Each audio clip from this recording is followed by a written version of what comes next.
E aí pessoal, sejam muito bem-vindos à nossa segunda aula. Agora a gente vai falar quem está obrigado a fazer a declaração desse ano. A gente também estava esperando para gravar essa aula aqui justamente porque a Receita Federal ela divulga a instrução normativa, que é basicamente as regras para fazer a declaração, bem em cima da hora. Então ela divulga as regras, já começa o prazo da declaração, já lança programa, é um rolo, tá? Todo ano é assim, infelizmente, então a gente tem que aceitar da forma que é. Então vem aqui comigo para a tela, olha só, a gente tem aqui então a instrução normativa da Receita número 2255 do dia então 11 de março, ok? E pessoal, deixa eu aumentar um pouquinho a tela aqui, eu acho que vai ficar melhor.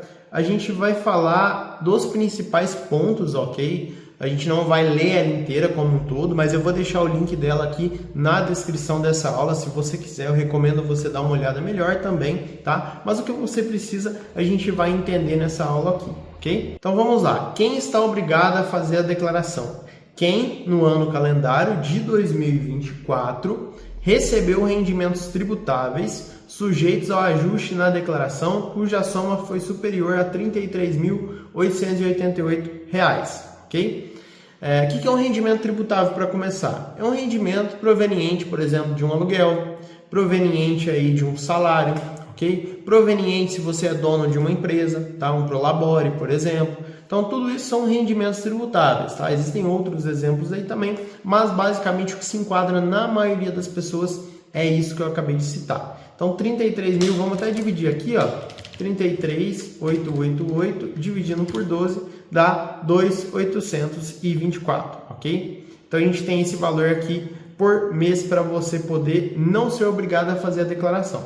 Lembrando, pessoal, que muita gente confunde, né? Isso aqui, a pessoa acha que o rendimento, se a pessoa receber menos que isso por mês, ela não está obrigada a pagar imposto de renda. Não necessariamente, tá, pessoal? Obrigatoriedade de entrega é diferente com, às vezes, o recolhimento mensal do imposto. Então, isso é importante. E muita gente também perde dinheiro, de fato mesmo perde dinheiro, porque às vezes a pessoa ela tem a retenção do imposto na fonte mensalmente, mas ela não é obrigada a declarar imposto de renda, ok? Então isso é muito comum, né? Então verifica certinho se você de fato não está obrigado, mas se você porventura não quer declarar para poder ter a restituição daquele dinheiro que foi retido durante o ano seu ou do seu cliente, ok? Continuando, quem recebeu rendimentos isentos, não tributáveis ou tributados exclusivamente na fonte, cuja soma foi superior a R$200 mil. Isso aqui é um pouco mais difícil, né, pessoal? A pessoa se enquadrar nesse critério aqui, até porque geralmente se a pessoa se enquadra nesse aqui, ela se enquadra em outros também, como é o caso que a gente vai ver abaixo, tá? Mas, por exemplo, recebeu um rendimento isento, sei lá, um rendimento de poupança. Se for acima de R$200 mil no ano, você tem que declarar, ok? Não tributáveis ou tributados exclusivamente na fonte, tá? Rendimento de um CDB, ok? Recebeu mais que 200 mil, a somatória deles tem que fazer a declaração. Obteve em qualquer mês ganho de capital na venda de bens ou direitos sujeitos à incidência do imposto, tá? Então você vendeu algum bem ou direito, né? Você vendeu um carro, você vendeu uma casa, você vendeu uma ação, você vendeu uma cota de um fundo imobiliário, uma não, né? Várias aí que eu quero dizer, e você está sujeito à incidência do imposto, né? Teve imposto naquela operação que você fez, então você é obrigado a fazer a declaração, ok? Muita gente acha que não, né? Vende um carro ali, o carro custa, sei lá, R$50 mil, é um valor baixo, não vou declarar. É o que está dizendo aqui, tá, pessoal? Se tiver imposto, se tiver incidindo imposto, você é obrigado a fazer a declaração, ok?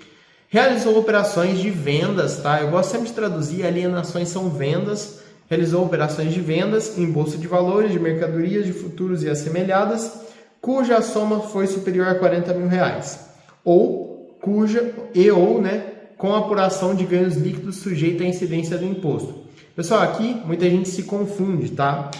Até porque essa regra aqui mudou, acho que há uns 2, 3 anos atrás. Antes, qualquer pessoa que fazia operação na bolsa era obrigado a declarar. Agora, se você só compra, por exemplo, uma ação, um fundo imobiliário, você não é obrigado a declarar. Mas, se você vender mais que R$40 mil no ano, você é obrigado a declarar. Ou, né, no caso, se você vendeu, mesmo que abaixo de 40 mil, mas se você teve lucro e esse lucro ele é tributável, você tem que declarar, ok? Essa parte às vezes ela é um pouco confusa, né? Muita gente não entende exatamente, mas é exatamente isso que eu acabei de explicar, ok? Então, vendeu mais que 40 mil, ou vendeu mesmo que menos que 40 mil, mas teve incidência de imposto nessa venda, tem que declarar, ok? Só comprei, não tem que declarar, não por esse motivo, ok? Relativo aí à atividade rural, obteve receita bruta, lembrando que receita bruta não é lucro líquido, em valor superior a R$ 169.440, ou pretenda compensar no ano calendário de 2019 ou posteriores prejuízos de anos calendários anteriores ou do próprio ano calendário de 2024. O que significa isso daqui? O produtor rural, né, ele teve ali um prejuízo, por exemplo, e ele quer compensar, ele tem o direito de compensar se ele quiser no próprio ano de 2024 ou em anos posteriores. Às vezes ele não quer compensar agora, ele vai deixar esse prejuízo ali, mas ele vai compensar no ano que vem, por exemplo, tá? Isso é muito comum, tá, pessoal? Se você às vezes não tem familiaridade com essa questão rural, você não vai entender muito bem o que eu vou falar. Mas muitas pessoas mexem com algumas determinadas plantações e tudo mais, que em um ano ela dá bastante, outro ano não dá, entendeu? Mais ou menos assim, só para que você entenda. Então, o que o produtor pode fazer? A produtora pode fazer? Pode, no ano que não dá, né, no ano que, vamos dizer assim, dá um prejuízo para ele pode compensar isso no ano que dá o lucro para ele poder pagar menos imposto, obviamente, tá? Aí você vai pensar, mas por que um ano dá, o outro não dá? É questão rural, tá, pessoal? Isso daí é coisa da natureza, então não se preocupe com isso. É assim que funciona e é assim que você tem que entender. Outro ponto, teve em 31/12, né, 31 de dezembro, a posse ou propriedade de bens ou direitos, inclusive terra nua, de valor superior a R$ 800 mil. Ou seja, você tem bens, direitos acima de R$ 800 mil. O que é isso? Por exemplo, eu tenho uma casa que vale 500 mil, um carro que vale 200 mil e mais 150 mil de investimentos. Eu tenho que declarar, né, porque passou aí dos R$ 800 mil, ok? Passou a condição de residente no Brasil, então se você não era residente, passou a ser residente, tem que fazer a declaração. Optou pela isenção do imposto de renda incidente sobre o ganho de capital oferido na venda de imóveis residenciais, caso o produto da venda seja aplicado na aquisição de imóveis residenciais aplicados no país, no prazo de 180 dias contados da celebração do contrato de venda, nos termos do artigo 39 da Lei 11.196.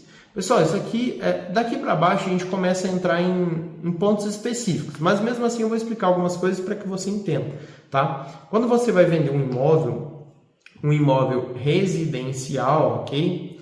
E você usar o dinheiro do imóvel para comprar outro no prazo de 180 dias, você tem o benefício de não, né, precisar pagar imposto, você tem a isenção do imposto de renda, ok?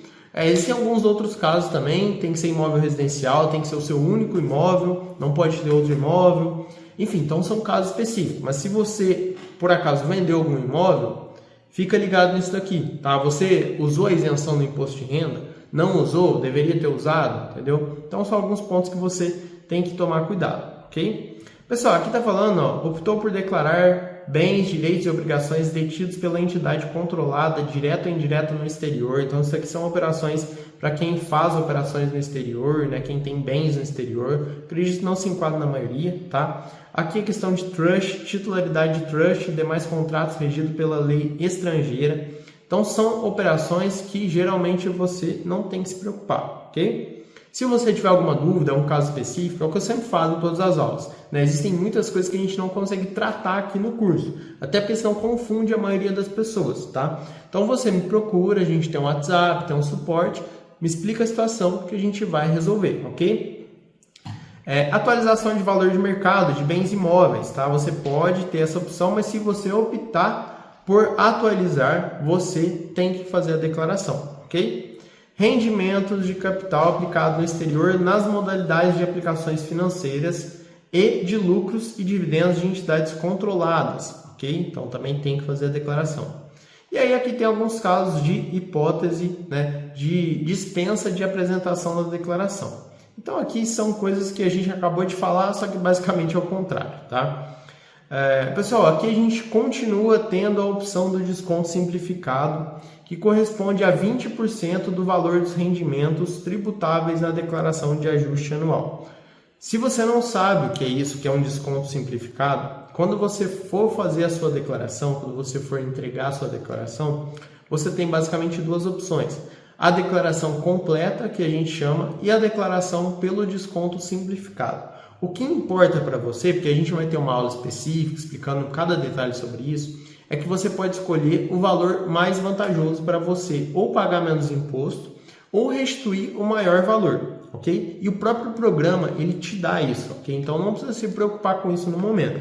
O importante, caso você já tenha um certo conhecimento ou se você já assistiu essa aula e está assistindo essa aqui agora, é que o valor ele é limitado a R$ 16.754,34, né? Isso aqui é muito ruim, infelizmente esse valor não é atualizado faz anos, porque se, por exemplo, a pessoa tem, então, aí R$100 mil de rendimentos tributáveis, se ela aplicasse a alíquota de 20%, daria 20 mil, certo? Só que é limitado, então no caso aqui de R$100 mil, mesmo tendo os 20%, você vai ser limitado a R$ 16.754,34, ok? Pessoal, em relação à elaboração, né, a elaboração da declaração, como eu falo para vocês, né, a gente tem então, utilizando o programa, por meio do programa gerador, que é esse que eu acabei de explicar na aula anterior, utilizando o acesso então ao meu imposto de renda, no site da Receita, ou e o aplicativo da Secretaria Especial da Receita da Fazenda disponível em dispositivos móveis, tais como tablets e smartphones, tá? Tem tanto para iOS quanto para Android.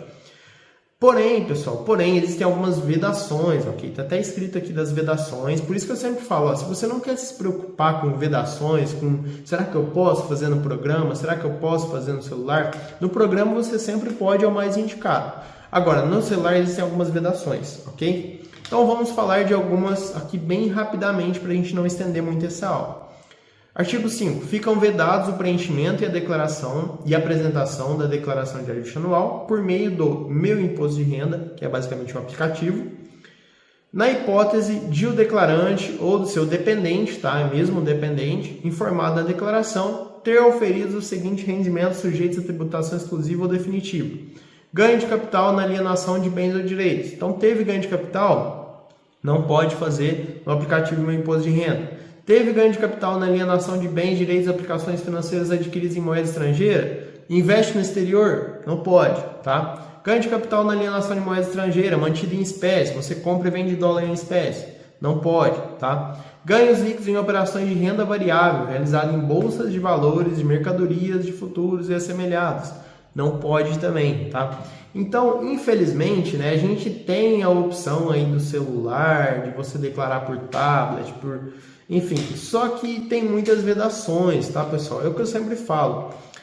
Olha só, relativo à parcela isenta, correspondente à atividade rural, lucro na venda de imóvel, tá? Então, assim, existem algumas vedações que te impedem de fazer no aplicativo. Por isso que eu sempre recomendo. Se possível, a não ser que você não tenha um computador, de fato você não queira, usa o programa da declaração, né? É bem mais fácil, é bem mais prático. Você está vendo ele aqui no nosso curso, então vai ser bem melhor para você, ok? Pessoal, declaração de ajuste anual pré-preenchida. Esse ano, olha só que sacanagem por parte da Receita, né? A gente vai ter a declaração pré-preenchida liberada só a partir do dia 1º de abril, que é na semana que vem, na terça-feira que vem, ok? Então, assim, infelizmente, por uma incompetência da Receita, os caras vão liberar só em abril. Então, assim, a declaração só vai começar em abril, né? Porque eu sempre indico para as pessoas, comece, faça a sua declaração pela pré-preenchida, é muito melhor. Já vem muitas informações aqui, ó, que já estão, como é que eu posso dizer? Já estão correlacionadas, né? Então você tem aqui na declaração pré-preenchida informações, por exemplo, da DIRF, da DIMED, que são informações de serviços médicos e saúde, de MOB, né, que são atividades imobiliárias, o próprio Carnê-Leão e financeira, a declaração sobre operações imobiliárias, declarações de benefícios fiscais, várias e várias coisas que às vezes você nem lembra que está atrelado ao seu CPF e você, se não fazer pela declaração pré-preenchida, acaba esquecendo, acaba caindo na malha fina e, infelizmente, a Receita Federal fala isso, né? É um problema seu, tá? Infelizmente, é por conta disso. Então, assim, Receita poderia ter liberado assim que liberou o programa, mas não, né? Foi assim que foi feito, a gente tem que respeitar, ok? Pessoal, em relação a prazos, né, a gente já comentou, vai do dia 17 até o dia 30 de maio. Embora tenha começado no dia 17 de março, pessoal, é o que eu sempre falo. Eu considero que começou a partir do dia 1º de abril. Né? Vai começar a partir do dia 1º de abril, porque não tem a pré-preenchida. Então, se não tem, não serve, ok? Pessoal, em relação a outras informações aqui, a gente sempre trata no curso, tá? Em relação à multa, no valor de R$ 165,74, no mínimo, tá? Enfim, outras informações aqui, a gente sempre trata no curso. Em relação a parcelar o imposto, você pode parcelar, tem 8 vezes, desde que nenhuma parcela seja inferior a R$ 50, ok? E se o valor do imposto total também for superior a R$ 100, tá bom? Então aqui de resto é isso mesmo. Então, o que você precisa saber é exatamente isso que eu acabei de explicar, principalmente a questão aqui, ó, da obrigatoriedade de entrega. Isso aqui é o que muita gente não lê, não se preocupa e é o que de fato importa, ok? Então, pessoal, eu vou ficando por aqui. Espero que vocês tenham gostado dessa aula. Eu aguardo vocês no nosso próximo módulo. Um abraço e até mais.